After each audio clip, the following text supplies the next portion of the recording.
Olá, estou de volta aqui para falarmos de o que aprendi com a pandemia. Voltamos já já para falarmos sobre esse assunto.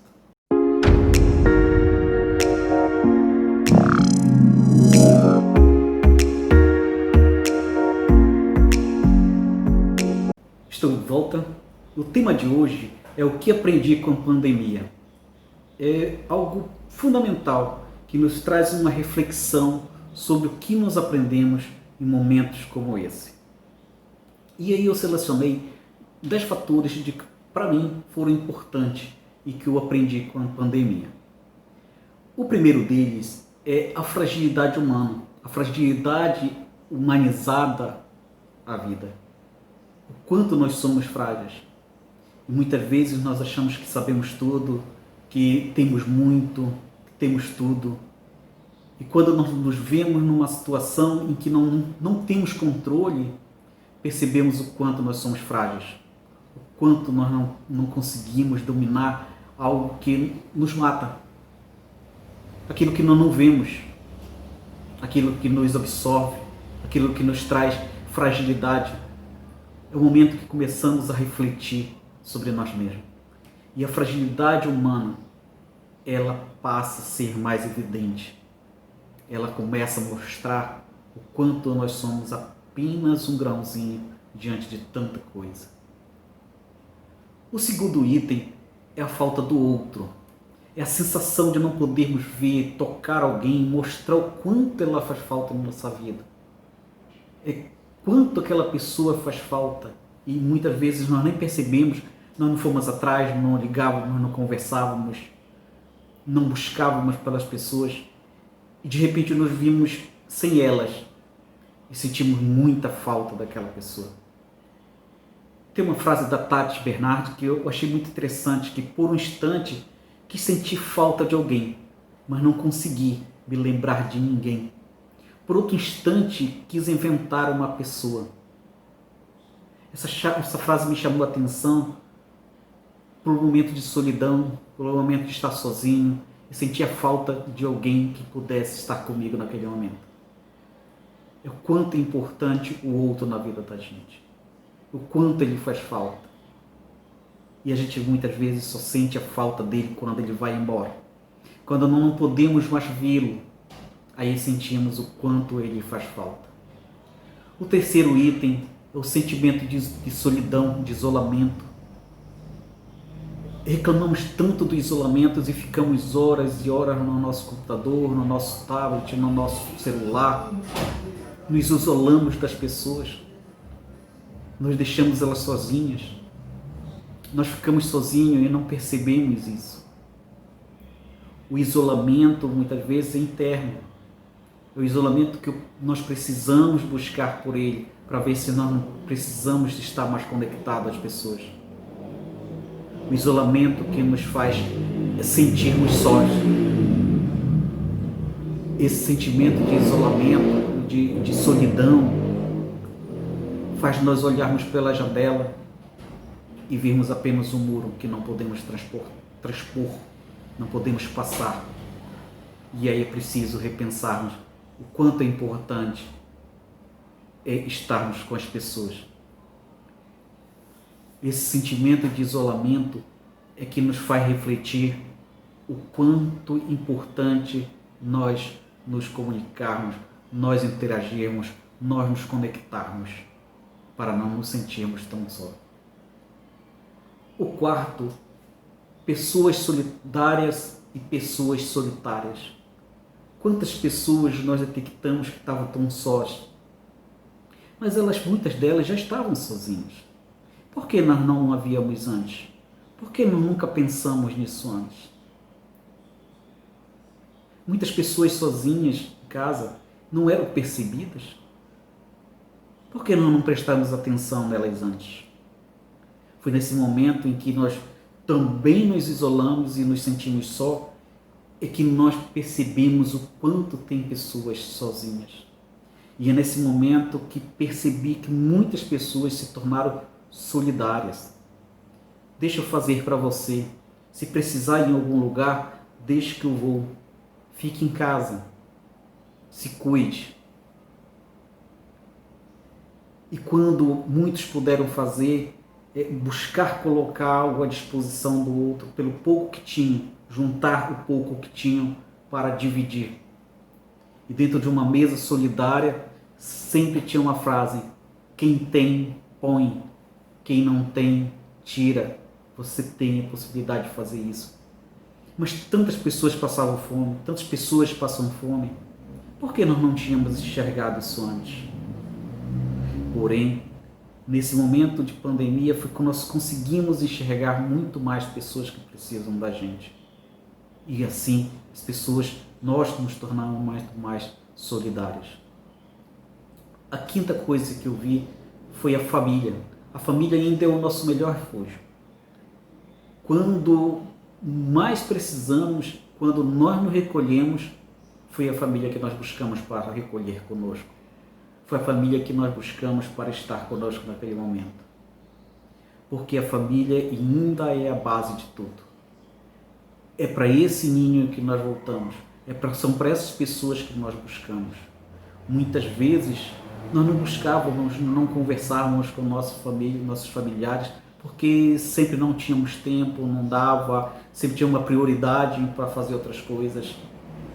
Mas quando foi necessário nos recolhermos, foi quando nós percebemos o quanto nós estávamos sozinhos e precisávamos então de nossa família. Precisávamos voltar para ela. E esse tempo é de reflexão transformadora da família. É reflexão para que comecemos a enxergar a importância da família em nossa vida. Isso é um momento importante que nos leva a refletir cada vez mais. A terceira coisa foi cuidado com o outro. Precisamos olhar muito mais para as pessoas que amamos e vivem conosco. Como nós não cuidávamos, não tínhamos o senso de estar com família, não olhávamos para as pessoas que amamos de forma diferente, de forma reflexiva, o quanto elas precisam de nós. Porque o segredo disso tudo é colocar-se no lugar do outro. Cuidado, talvez doa. Mas quando você se coloca no lugar do outro, você começa a perceber o cuidado que precisa ter com o outro. O quanto precisa cuidar do outro. O quanto o outro precisa de você. Mas é preciso também lembrar que os cuidados individuais são fundamentais. Você precisa cuidar de si mesmo. Você precisa cuidar de si. Porque devemos cuidar sempre do nosso corpo e mente para sobrevivermos às adversidades. Sobrevivermos às dificuldades individuais. Por isso que Eleanor Roosevelt, ela falava: para cuidar de si mesmo, use a cabeça. Para cuidar do outro, use o coração. Use sua cabeça para cuidar de si. Faça uma reflexão nesse momento. Aproveite essa oportunidade de reclusão para repensar sobre os cuidados que você precisa ter sobre si mesmo. São os cuidados individuais que fazem fortalecer o cuidado com o outro. Mas a oitava coisa que aprendi foi viver em comunidade. A nossa família é a primeira comunidade que vivemos.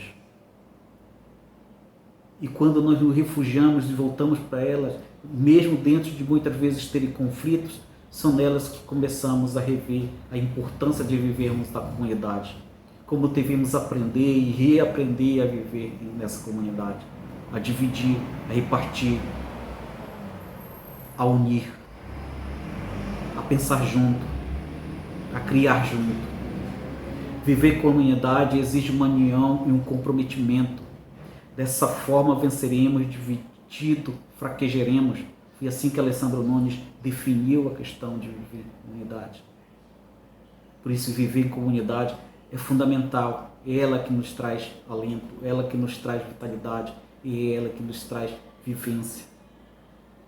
Reaprender a viver em comunidade é o momento que nós precisamos ter nesse momento de reclusão, momento de estarmos revivendo, reaprendendo, refletindo, refazendo a própria vida. A nona coisa que aprendi foi a necessidade do outro. Como as pessoas são importantes em nossa vida. Como as pessoas fazem falta em nossas vidas. Precisamos muito mais do outro do que imaginamos. Até mesmo aqueles que nos criticam, que falam da gente, eles são necessários porque são eles que nos motivam. Eles que nos fazem crescer. São eles que nos fazem repensar sobre nós mesmos. E já pensou se não tivesse ninguém para falar isso para você? Então, quando você pensa no outro, você pensa quão necessário o outro é na sua vida. As pessoas são necessárias na nossa vida.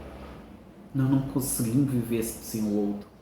A necessidade do outro é muito grande.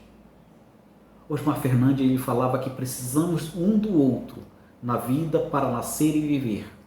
Na morte, o preparo fúnebre e o adeus final. Porque sempre vamos precisar do outro. Sempre vamos precisar estar junto.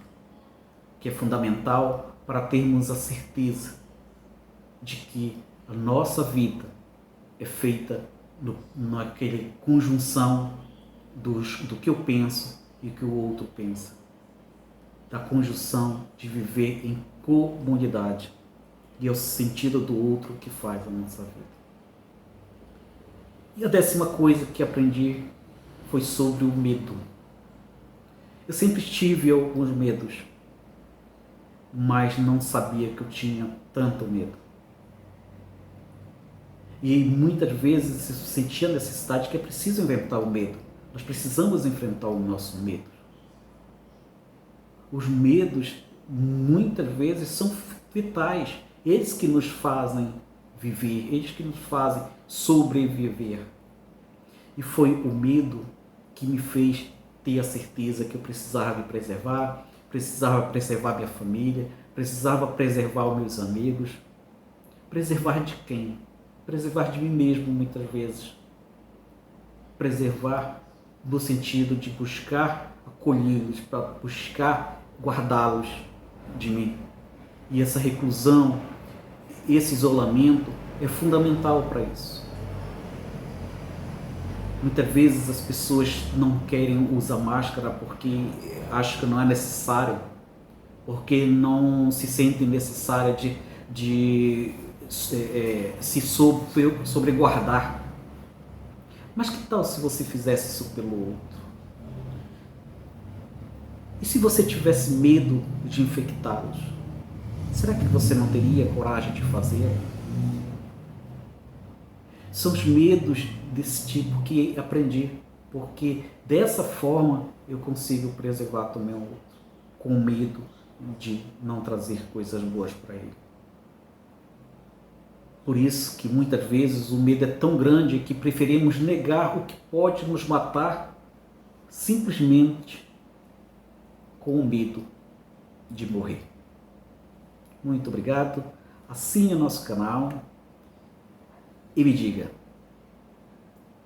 você tem medo de quê? E o que você é capaz de fazer para salvar o outro? Deixa aqui embaixo. Eu vou deixar a pergunta também lá e eu queria saber de você. E nós nos vemos no próximo vídeo.